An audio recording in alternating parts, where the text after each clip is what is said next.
kumbaga, parang kumuha ng maso. Pinukpok sa ulo ni Digong. Oh, bugok. Ito ang bagay sa'yo, di ba? Huling-huli, sapul na sapul. Banat na banat. Mga kababayan, yung inaantay natin, may konting panghil. Hindi pwedeng mananahimik lang tayo sa mga taong ito. Ginagago, binababoy na tayo. Tapos hindi pa tayo sasagot.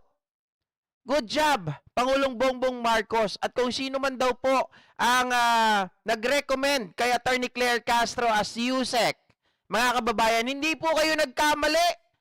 'Di ba? Ako ngayon pa lang sasabihin ko, mga ka-GP Natics, malayong malayo ito at hindi mangyayari na si Attorney Claire Castro magagaya kay Attorney Trixie, magagaya dito kila Harry Roque, kila Vic Rodriguez. Hindi po mangyayari yon kasi siya po ay lumalaban para sa katotohanan. Diba? O ito, mga kababayan, kanina, nabanggit na po ito. E.S. Bersamin sinupalpal ang gawa-gawang kasinungalingan ng huklubang si Digong. GP, ano ba yung pahayag ni Digong? Mga kababayan, bakit sinusupla ito ng Malacanang? Una nang nagsalita itong si E.S. Bersamin. At ang kanya pong pahayag, mga kababayan, ito kasi yung pahayag po muna ni Digonyo. Diba? Si Digonyo. Kasi ito sabi ni Digonyo. Diyan ka muna, Attorney Claire, ha? Iwanan muna kita dyan.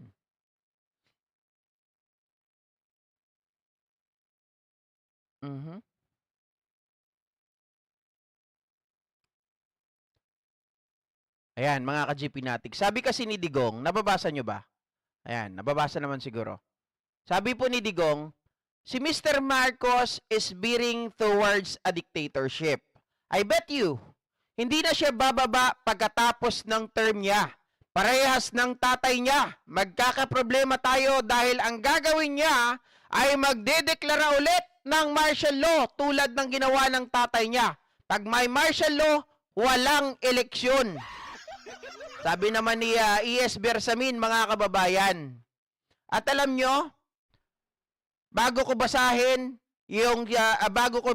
yung statement ni Bersamin, dito pa lang masasabi ko, si Digong pala ay isa talagang bobo.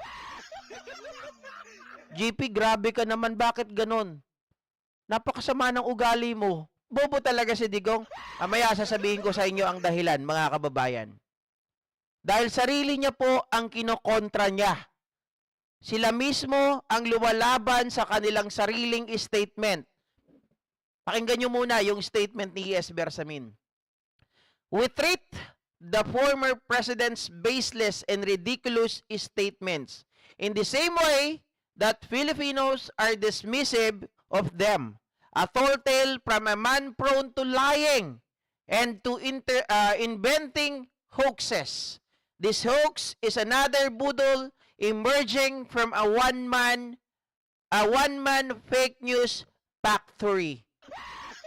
Diba sabi ni Attorney Claire Castro? And we all heard, mga kababayan, na lagi naman sinasabi ni Duterte yan eh. Siya po, nung prosecutor siya, ay talagang nagtatanim siya ng ebidensya. Mahilig siyang gumawa ng intrigue. Pinag-aaway niya yung magkakaaway na partido.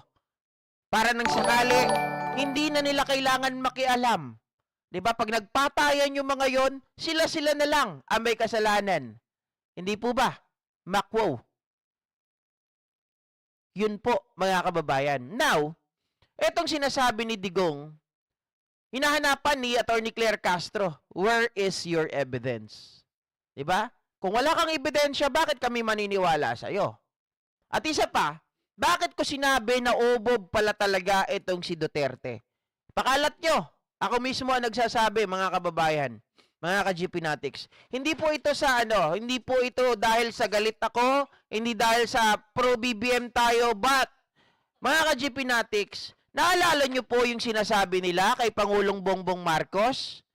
Ang sabi nila, hindi raw si Pangulong Bongbong Marcos ang nagpapatakbo sa palasyo. Sino daw ang nagpapatakbo? Si F. Elisa. Sino daw ang nagpapatakbo at sino po yung kumokontrol? Si First Lady Lisa. At itong si Pangulong Bongbong Marcos daw nagtatago sa saya ng kanyang asawa. Di ba yan po ang kanilang pahayag? So ngayon, naalala nyo yung sinabi ko kanina, na bobo pala itong si Rodrigo Buang Duterte. Bakit, mga kababayan? Kung iisipin nyo, sabi niya, eto, si Marcos, pag natapos yung term, hindi bababa. Gagayahin niyan yung tatay niya. Magde-declare ito ng martial law. Dito sa right side. O left side na lang. Left side. Yun ang sinabi niya. Ang right side naman, sabi niya, nung una, nila, hindi lang siya. Sinasabi niya na yan si Marcos duwag. Yan si Marcos nagtatago sa saya ng asawa. Si Marcos ay hindi naman yan ang nagpapatakbo sa bansa natin. Tama? Sige nga, pag-untogin nyo ngayon yung sinasabi niya. Mga kababayan, how you could say na ikaw ay isang diktador? Paano mo sasabihin na itong si Marcos diktador? Kung sinasabi mo rin sa kabilang banda, siya ay nagtatago sa saya ng kanyang asawa. Na sinasabi mo, hindi si Marcos ang nagpapatakbo ng Pilipinas. Siya ay puppet lang ng kanyang misis. Sige nga. Hindi po ba mga kababayan, nagsusuntukan yung kanyang mga sinasabi? Oh. So, ibig sabihin, etong mga pahayag ni Digong, it's totally baseless. Diba? Is totally just, mga kababayan, ay talagang nag-iimbento lang po ng kwento. Kayo mga DDS, yung mga nanonood ngayon, sana alam nyong intindihin ang sinasabi ng phone ninyo. Kung hindi nyo naiintindihan to, naku po, mag-isip-isip na kayo kung gusto nyo pa bang ipagpatuloy yung mga sarili nyo. Kasi wala na ata kayong silbi sa mundo. Hindi nyo na naiintindihan ang mga bagay-bagay. Di ba? Mga kababayan, correct me if I'm wrong, yung kanyang mga salita ay nagtutuklawan. Sabi niya, si BBM, si Bongbong Marcos, ay isang tuta, puppet, at nagtatago sa saya ng asawa. Sa kabilang banda, sasabihin niya, diktador. Paano naging diktador ang isang tao nasa saya ng asawa? Hindi po pwedeng mangyari yon, mga kababayan. Dahil kung diktador ka, even your wife, hindi ka pwedeng manduhan. Hindi ka pwede, mga kababayan, naharangan. Hindi ka rin pwede na na pagsabihan. Yun ang isang diktador. Hindi ata naiintindihan ng isang magaling na abogado ang kanyang sinasabi. Diba, Patrick Lopez? Oh, sabi ni Mr. Information, si Tambaloslos ang may hawak. Sino ba si Tambaloslos?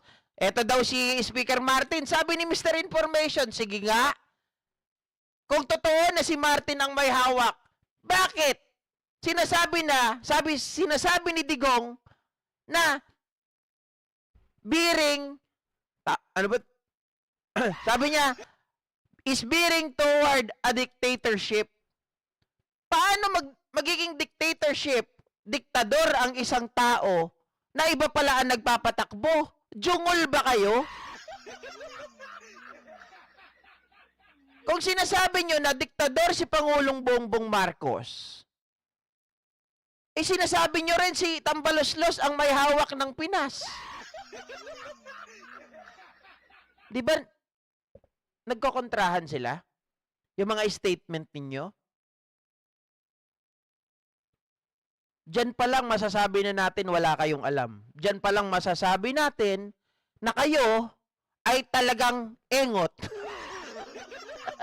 Ang sama na ugali mo, GP. Hindi kasi nila naiintindihan.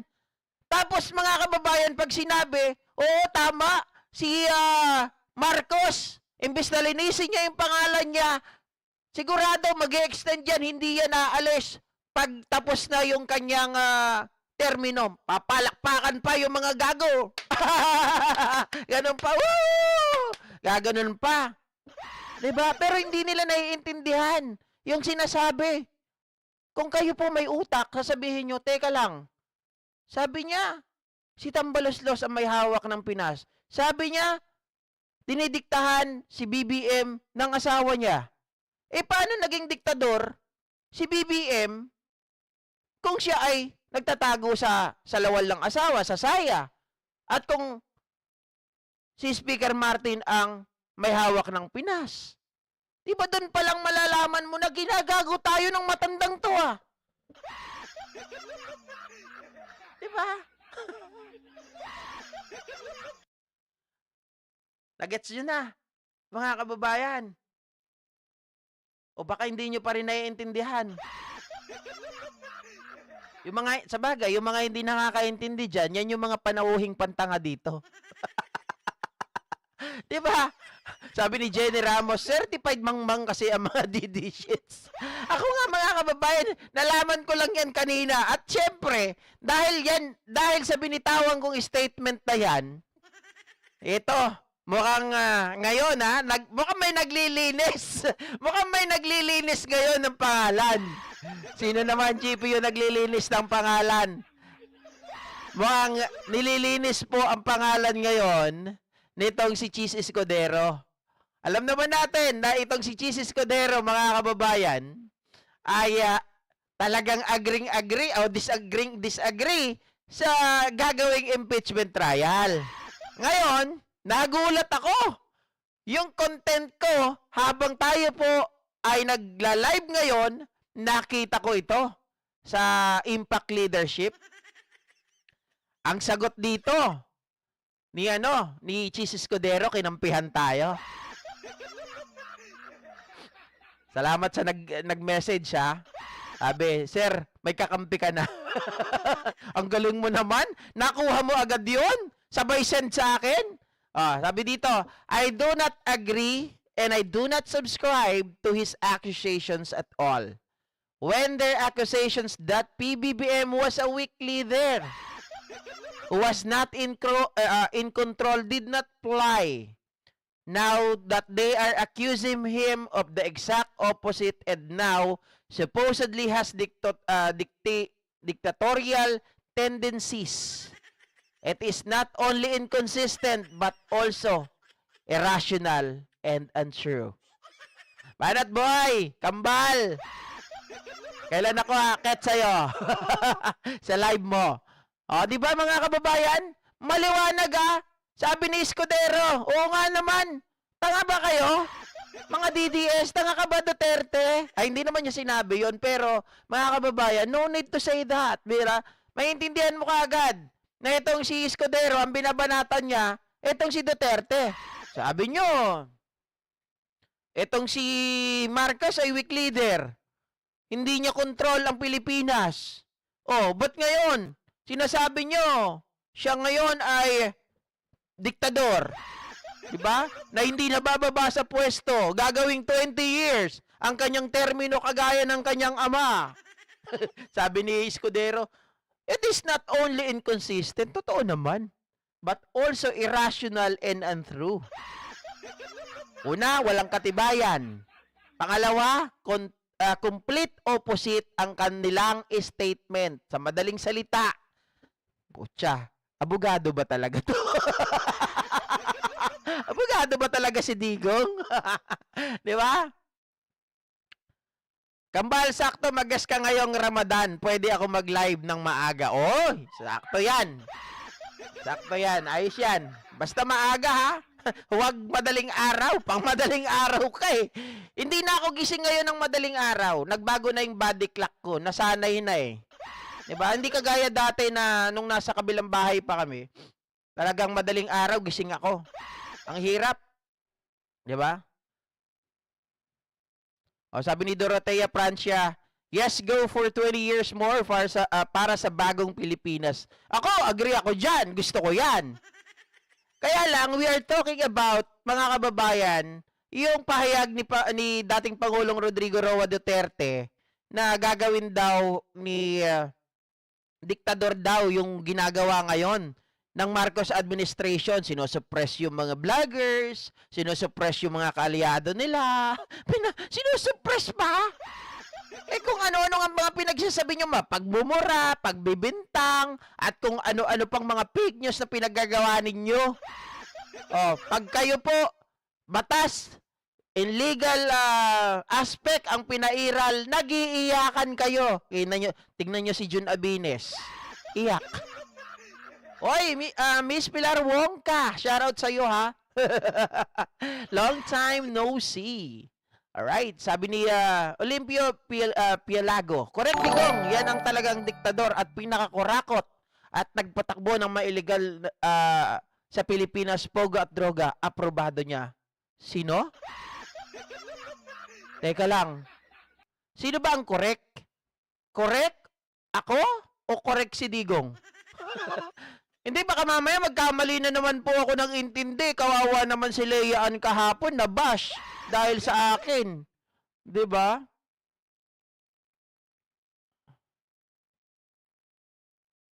Robbie Ong, I thought you are bro. Okay. Sabi nga ni Idol, kalbo, di magkasundo, Mga bulag at bingi ang DDS, sabi ni Joanne Aris.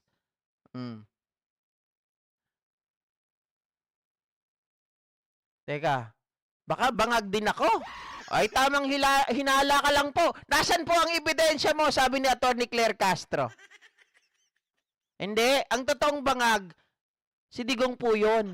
Di ba, Ma'am Eva Hernandez? Si Digong ang bangag kasi tamang hinala. Hindi po ako. Siya nagsabi nun eh.